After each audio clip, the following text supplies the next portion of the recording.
ભડકાઉ ભાષણબાજીથી શિરડીમાં તણાવ, રામગીરી મહારાજ સામે એફઆઈઆર વિવાદમાં સીએમ શિંદેએ ઝંપલાવ્યું. તાજેતરમાં હિન્દુ ધર્મગુરુ રામગીરી મહારાજે નાસિક જિલ્લાના સિન્નર તાલુકાના શાહ પંચાલે ખાતે એક ધાર્મિક કાર્યક્રમ દરમિયાન પૈગંબર મોહમ્મદ અને ઇસ્લામ વિરુદ્ધ અપમાનજનક ટિપ્પણી કરી હતી, જેને લઈને શુક્રવારે વિવાદ સર્જાયો હતો. રામગીરી મહારાજના ભડકાઉ ભાષણના કારણે સેંકડો લોકો રસ્તા પર ઉતરી આવ્યા હતા.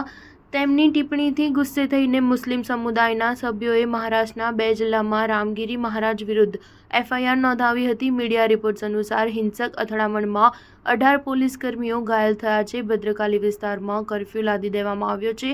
રામગીરી મહારાજ નાસિકમાં ધાર્મિક સંસ્થા ચલાવે છે. વૈજાપુર પોલીસે શુક્રવારે મહારાજ વિરુદ્ધ ભારતીય ન્યાય સંહિતાની કલમ 302 હેઠળ એફઆઈઆર નોંધી છે. મહારાજ વિરુદ્ધ નિવેદનો કરીને જાણી જોઈને લોકોની લાગણી ભડકાવવાનો આરોપ છે.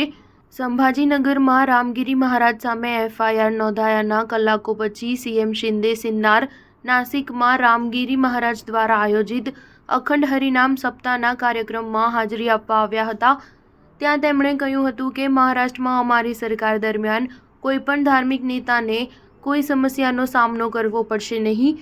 આપણી સરકાર આવા મહાન સંતોના આશીર્વાદથી ધન્ય છે. મહારાષ્ટ્રમાં કોઈ સંતોને સ્પર્શ પણ નહીં કરી શકે. સીએમ શિંદે સાથે કાર્યક્રમમાં હાજરી આપવા આવેલા રાજ્યમંત્રી ગિરીશ મહાજને કહ્યું કે રામગીરી મહારાજના નિવેદન ખોટી રીતે રજૂ કરવામાં આવી રહ્યું છે. મહારાજે કોઈપણ મુદ્દા પર કંઈ કહ્યું હોય તો તેને ખોટી રીતે સોશિયલ મીડિયા પર શેર કરવામાં આવ્યું છે.